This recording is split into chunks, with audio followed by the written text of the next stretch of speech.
marami pa tayong kailangang busisiin at suriin upang matukoy kung ano pang aspeto ng paggamit ng pera ng bayan ang kailangang punan ng batas. At para po sa kaalaman ng lahat, ang ating pong request sa PSA or sa Philippine Statistics Authority kukol sa pangalang Mary Grace Piatos ay ating pong na-receive ang kanilang tugon dito nung dated November 25, 2024 at dito sinasabi nila na base sa kanilang record ay walang ipinanganak na Mary Grace Piatos ang pangalan. Alinsunod dito, tayo po ay sumulat upang isumite ang 677 pang pangalan na nakalagay sa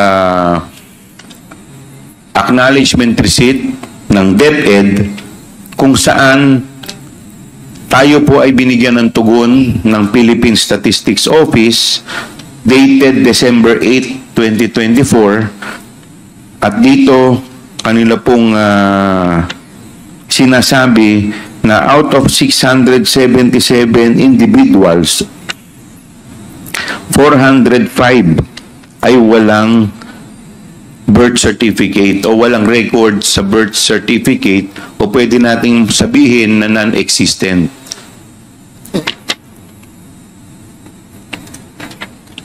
So, nandito po ang record.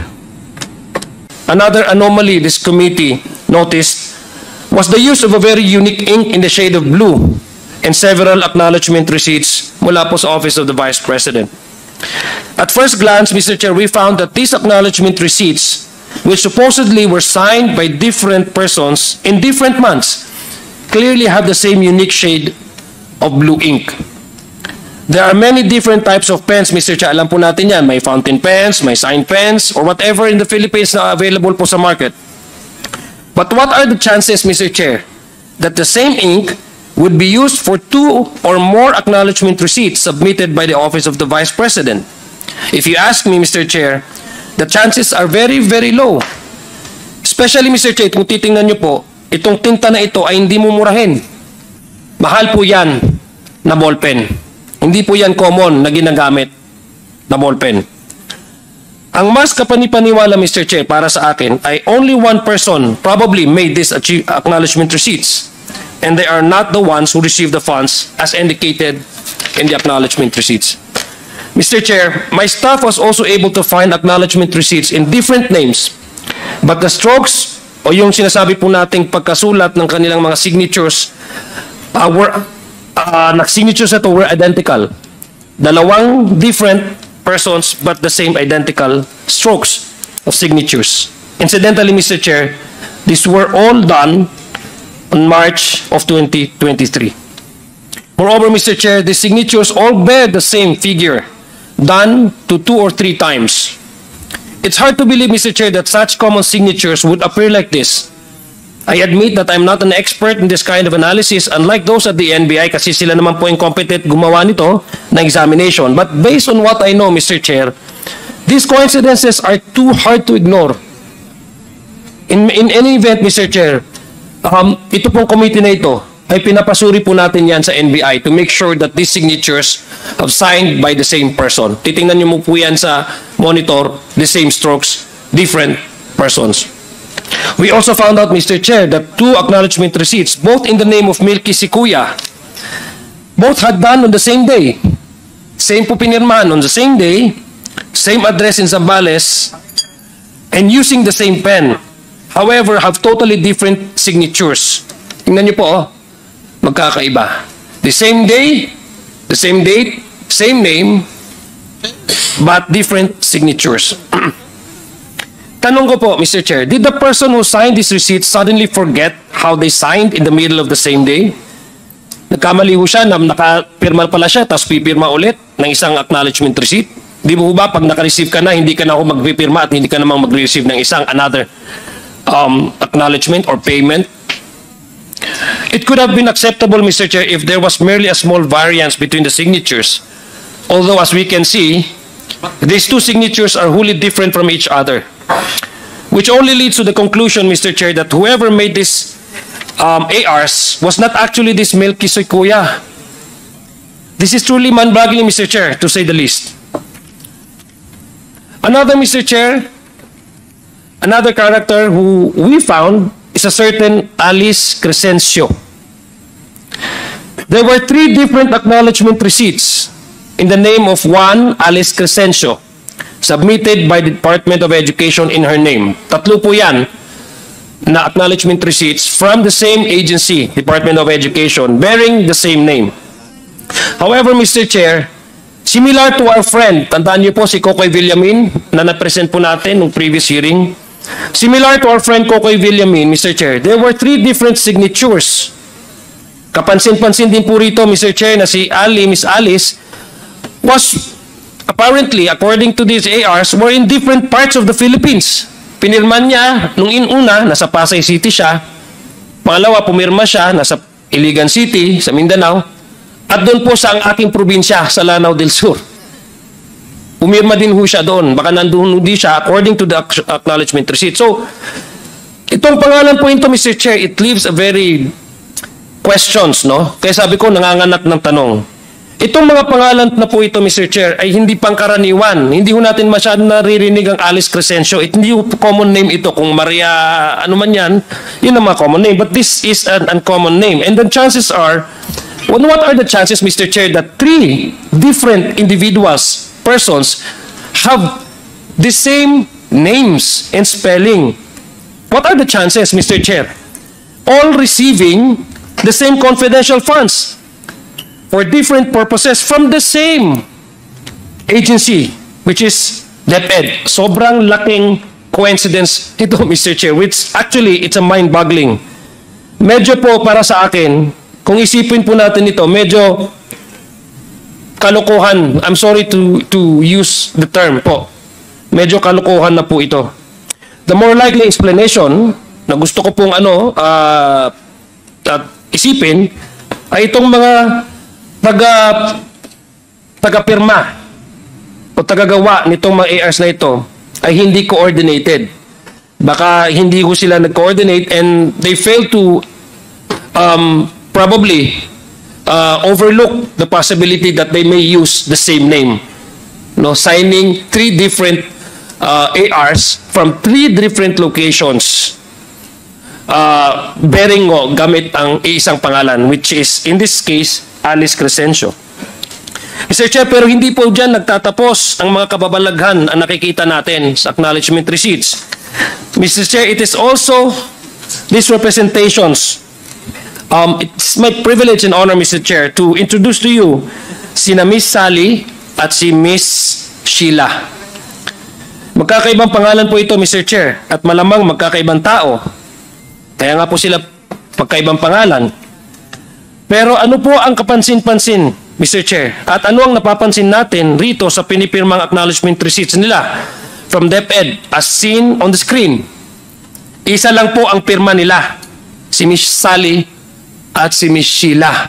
Kabaliktaran po ito ni Kokoy Villamin. Si Kokoy, parehong pangalan pero isa ang pirma. Kabaliktaran po ni Miss Sheila at Miss Sally. Magkaibang pangalan pero parehong pirma. These are 2 different persons, Mr. Chair, from 2 different addresses, I would assume. However, they have the exact same signature with exact same strokes. At baka isang tintang ballpen ang ginamit, Mr. Chair. At magkaibang lugar, Mr. Chair. Nandito po si Manong Johnny, taga Surigao din po siya. So it makes you think, Mr. Chair, that what are again the chances that once again the 2 different people from Digos City and Surigao City, being more than 400 kilometers away from each other, have the same exact name and the same signature. 2 people signing the same paper acknowledgement receipts, 2 different people signing with the same signatures in 2 different locations which are 400 kilometers apart from each other. Taga Mindanao po ako, so alam ko po yung gaano kalayo ang Digos at ang Surigao. For me, Mr. Chair, only one person did these acknowledgement receipts. but merely changed his handwriting style from print to script in writing, the name and the addresses, but also forgetting, Mr. Chair, probably to change the signature. Yun lang po ang aking naiisip na possible na answer. And because of this, Mr. Chair, I believe that this receipt was again merely fabricated. We have all been introduced to our new characters, Mr. Chair, si Alice, Crescencio, Milky Way si Kuya, Sally, and Miss Sheila. But let us not also forget our original friends na pinakilala ng committee na ito. One of the stars on the issue, Mr. Chair, of the confidential fund is one Mr. Kokoy Villamin. Ina-mention ko po sa inyo earlier, and this was also presented in the previous hearings. Mr. Kokoy Villamin, who happens to receive confidential funds from both the OVP and the DepEd. Kung maalala niyo po, Mr. Chair, si Mr. Kokoy Villamin ay ang isa sa mga unang napansin ng committee ito marahil sa kanyang kakaibang pangalan at sa magkaiba-ibang kanyang mga pirma.